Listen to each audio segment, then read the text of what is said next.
ಆತ್ಮೀಯ ಸ್ಪರ್ಧಾ ಮಿತ್ರರೇ, ಎಲ್ಲರಿಗೂ ನಮ್ಮ ಯೂಟ್ಯೂಬ್ ಚಾನಲ್ಗೆ ಪ್ರೀತಿಯ ಸ್ವಾಗತ. ಇವತ್ತಿನ ಈ ವಿಶೇಷವಾದಂಥ ಕ್ಲಾಸ್ ಒಳಗೆ ನಾವು CTET ಪರೀಕ್ಷೆಗೆ ಸಂಬಂಧಪಟ್ಟಂಗೆ ವಿಜ್ಞಾನದ ಕೆಲವೊಂದಿಷ್ಟು ಇಂಗ್ಲೀಷ್ ಟರ್ಮ್ಸ್ಗಳನ್ನ ಕಲ್ತ್ಕೊಳ್ಳೋಣ.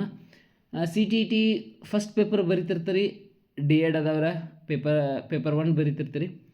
ಇನ್ನು ನೀವು B.Ed ಆದವರ ಪೇಪರ್ 2 ಬರಿತಿರ್ತೀರಿ. ಅಲ್ಲಿ ಪೇಪರ್ 2 ವಿಶೇಷವಾಗಿ ವಿಜ್ಞಾನ ವಿಭಾಗದ ವಿದ್ಯಾರ್ಥಿಗಳು ಬರೆಯುವಾಗ ನಿಮಗೆ ಇಂಗ್ಲೀಷ್ದಾಗ ಕೆಲವೊಂದಿಷ್ಟು ಟರ್ಮ್ಸ್ಗಳು ಅಂಡರ್ಸ್ಟ್ಯಾಂಡ್ ಆಗ್ತಾವೆ.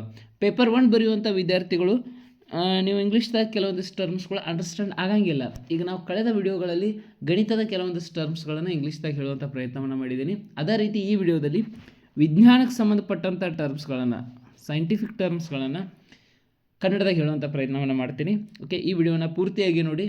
ಇಷ್ಟ ಆದರೆ ಒಂದು ಲೈಕನ್ನು ಕೊಡಿ. ಹಾಗಾದರೆ ವಿಜ್ಞಾನದಲ್ಲಿ ಪದಗಳು ಯಾವ ರೀತಿಯಾಗಿ CTET ಒಳಗೆ ಬರ್ತಾವೆ, ಕನ್ನಡದಲ್ಲಿ ನಿಮಗೆ ಗೊತ್ತಿರ್ತದೆ ಅದು, ಬಟ್ ಇಂಗ್ಲೀಷ್ ಒಳಗೆ ಗೊತ್ತಿರಂಗಿಲ್ಲ. ಹಾಗಾಗಿ ಈ ವಿಡಿಯೋ ನಿಮಗೆ ಭಾಳ ಅಂದ್ರೆ ಭಾಳ ಹೆಲ್ಪ್ ಆಗ್ತದೆ. ಓಕೆ, ಹಾಗಾದ್ರೆ ಸ್ಟಾರ್ಟ್ ಮಾಡೋಣ. ಇಲ್ಲಿಂದ ಸ್ಟಾರ್ಟ್ ಮಾಡೋಣ. ವಿಜ್ಞಾನ ಅಂದರೆ ಸೈನ್ಸ್. ಓಕೆ, ಭೌತಶಾಸ್ತ್ರವನ್ನು ಫಿಸಿಕ್ಸ್ ಅಂತ ಕರಿತೀವಿ. ರಸಾಯನಶಾಸ್ತ್ರ ಅಂದರೆ ಕೆಮಿಸ್ಟ್ರಿ. ಬಯಾಲಜಿ ಅಂದರೆ ಜೀವಶಾಸ್ತ್ರ. ಇನ್ನು ಜನರಲ್ ಟರ್ಮ್ಸಿಗೆ ಹೋಗೋಣ. ಸೈಂಟಿಸ್ಟ್ ವಿಜ್ಞಾನಿ, ಎಕ್ಸ್ಪೆರಿಮೆಂಟ್ ಪ್ರಯೋಗ, ರಿಸರ್ಚ್ ಸಂಶೋಧನೆ, ಹೈಪೋಥಿಸಿಸ್ ಊಹಾಪೋಹ, ಅಬ್ಸರ್ವೇಷನ್ ಅವಲೋಕನ, ಟೆಕ್ನಾಲಜಿ ತಂತ್ರಜ್ಞಾನ. ಇನ್ನು ಜೀವಶಾಸ್ತ್ರದ ಕೆಲವೊಂದಿಷ್ಟು ಟರ್ಮ್ಸ್ಗಳನ್ನು ಸ್ಪೆಸಿಫಿಕ್ಕಾಗಿ ನೋಡಕತ್ತು ಅಂದ್ರೆ ಸೆಲ್, ಕೋಶ, ಜೀವಕೋಶವನ್ನು ಸೆಲ್ ಅಂತ ಕರಿತೀವಿ. ಕೋಶ ಕೇಂದ್ರವನ್ನು ನಾವು ನ್ಯೂಕ್ಲಿಯಸ್ ಅಂತ ಹೇಳಿ ಕರಿತೀವಿ. ಪ್ರಕಾಶ ಸಂಶ್ಲೇಷಣೆ ಅಥವಾ ಇದನ್ನು ದ್ವಿತೀಯ ಸಂಶ್ಲೇಷಣೆ ಅಂತ ಕರಿಬೋದು, ಫೋಟೋಸಿಂಥಸಿಸ್. ವಿಕಾಸ ಎವಲ್ಯೂಷನ್. ಪರಿಸರ ವ್ಯವಸ್ಥೆಯನ್ನು ಇಕೋಸಿಸ್ಟಮ್ ಅಂತ ಕರಿತೀವಿ. ಸಸ್ತನ ಪ್ರಾಣಿಗಳನ್ನು ನಾವು ಮ್ಯಾಮಲ್ಸ್ ಅಂತ ಹೇಳಿ ಕರಿತೀವಿ. ಇನ್ನು ಫಿಸಿಕ್ಸ್, ಭೌತಶಾಸ್ತ್ರದ ಕೆಲವೊಂದಿಷ್ಟು ಟರ್ಮ್ಸ್ಗಳನ್ನ ನೋಡ್ತಾ ಹೋದ್ರೆ ಬಲಕ್ಕೆ ಫೋರ್ಸ್, ಶಕ್ತಿ ಎನರ್ಜಿ, ಗುರುತ್ವಾಕರ್ಷಣೆ ಗ್ರಾವಿಟಿ, ವೇಗ ವೆಲಾಸಿಟಿ ಅಥವಾ ಜವಕ್ ವೆಲಾಸಿಟಿ ಅಂತೀವಿ, ವೇಗಕ್ಕೆ ಸ್ಪೀಡ್ ಅಂತೀವಿ. ಘರ್ಷಣೆ ಫ್ರಿಕ್ಷನ್, ವಿದ್ಯುತ್ ಎಲೆಕ್ಟ್ರಿಸಿಟಿ.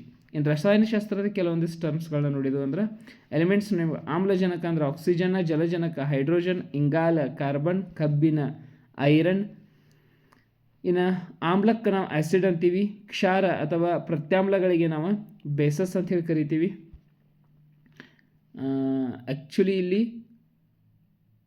ಕ್ಷಾರಗಳಿಗೆ ಅಲ್ಕಲೀಸ್ ಅಂತ ಕರೀತಾರೆ ಇಂಗ್ಲೀಷ್ ಒಳಗೆ.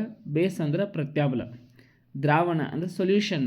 ಓಕೆ, ಪರಮಾಣು ಅಟಮ್, ಅಣು ಮಾಲಿಕ್ಯೂಲ್. ಓಕೆ, ಸ್ಪರ್ಧಾ ಮಿತ್ರರೇ, ಇಷ್ಟಾಗಿತ್ತು ಸೈನ್ಸ್ದ ಕೆಲವೊಂದಿಷ್ಟು ಬೇಸಿಕ್ ಅಂಶಗಳು. ನೀವು ಮತ್ತು ಅಡ್ವಾನ್ಸ್ ಅಂಶಗಳನ್ನು ಅಥವಾ ಅಡ್ವಾನ್ಸ್ ಟರ್ಮ್ಸ್ಗಳನ್ನು ತೆಗೆದುಕೊಂಡು ನೆಕ್ಸ್ಟ್ ವಿಡಿಯೋದಲ್ಲಿ ಬರ್ತೀನಿ. ಫಸ್ಟ್ ಇವ ಪೇಪರ್ 1 ಬರೆಯೋರಿಗೆ ಭಾಳ ಹೆಲ್ಪ್ ಆಗುವಂತಹ ಬೇಸಿಕ್ ಟರ್ಮ್ಸ್. ಓಕೆ.